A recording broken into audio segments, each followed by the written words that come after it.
Hello. This is a book that I liked particularly when I was a child. It's called Fractured Fairy Tales. And they're a lot like regular fairy tales, except they're a little different and they're meant to be amusing. This first one I'm going to read is called The Witch's Broom. Once upon a time, there was a witch named Griselka who chalked up a very enviable record when it came to witchery. If you don't believe me, just look at her resume. Sleeping Beauty cast highly effective spell on young female, putting her in state of slumber for several decades. The Frog Prince, turned member of the royal family into an amphibian, received wide publicity. Hansel and Gretel successfully enticed two young siblings to a house in the forest using sweet food as bait.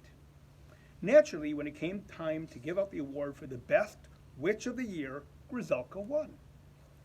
At her acceptance speech to the Academy of Witches, she moved almost everyone to tears. I'd like to thank all the little people who made this possible, like that guy who shrank to 14 inches tall after he said something about the wart on my nose. And I'd especially like to thank my assistant, also a very little person, a gnome named Harry. I'll treasure this gold-plated skull for the rest of my unnatural life. Well, sir, after that, Griselka's stock soared high. And as far as she was concerned, every night was like Halloween. One day, a typical day, Harry and Griselka were busy in her cobweb-filled house hashing out her schedule. Okay, Harry said, glancing at his clipboard. Tomorrow you're due to fly to London to touch off the year of the plague. And then you got a banquet for the Society for the Humane Treatment of Trolls. Cancel that till Monday.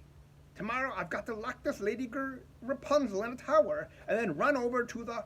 Suddenly, the door to the witch's little house creaked open, and there stood the most handsome prince in the world.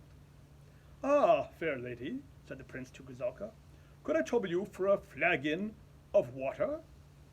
Such a request wasn't exactly the wisest thing the prince had ever done.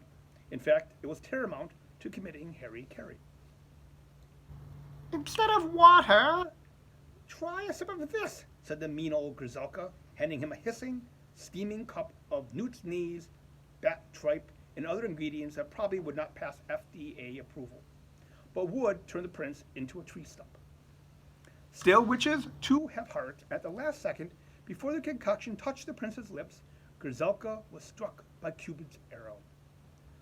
Don't drink that, she shouted and knocked it to the floor. The liquid burned a hole 3 feet deep.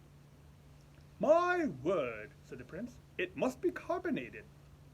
With that, he made a courtly bow and excused himself to go to the well outside to quench his thirst. Griselka stared wistfully through the window. For the next few days, Griselka just couldn't concentrate on her witchery. She sent Snow White a poisoned kumquat instead of a poisoned apple. She turned bats into bunny rabbits. She tried to put people to sleep, but just made them tired and cranky. Finally, she admitted to herself that she was in love, but because she was horribly ugly, even by witchly standards, she knew she could never win the prince. And so she went to the magic mirror, which charged only $100 for 50 minutes, and asked for advice. Mirror, mirror on the wall, and don't you dare crack on me. How can I win the prince's love? Why don't you cast a spell on yourself? I'm afraid our time is up. I must go before I crack myself up. Of course, the mirror was right. If Griselka changed herself into a beautiful princess, the prince would fall in love with her. For 2 weeks, she worked on the project, stirring a cauldron full of wolfsbane, mice wings, and artificial colors and flavors. Finally came time for the age-old incantation. Over the teeth and through the gums, look out, stomach, here it comes. She drank it and poof! Where the witch once stood, there was an enchanting princess. The next day, the newly beautiful witch went to the royal ball. When she got there, the prince and the king were in the corner, talking. Well, my son, how are you enjoying the ball? Asked the king. Oh, I'm having a delightful time, Dad, at the ball. I know that, but are you enjoying it? But before the prince could answer, he spotted the most beautiful maiden he had ever seen.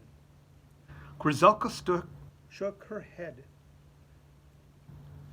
He ran over to her. You're beautiful, you're lovely, you're engaged to me. Am I rushing things? Griselka shrugged.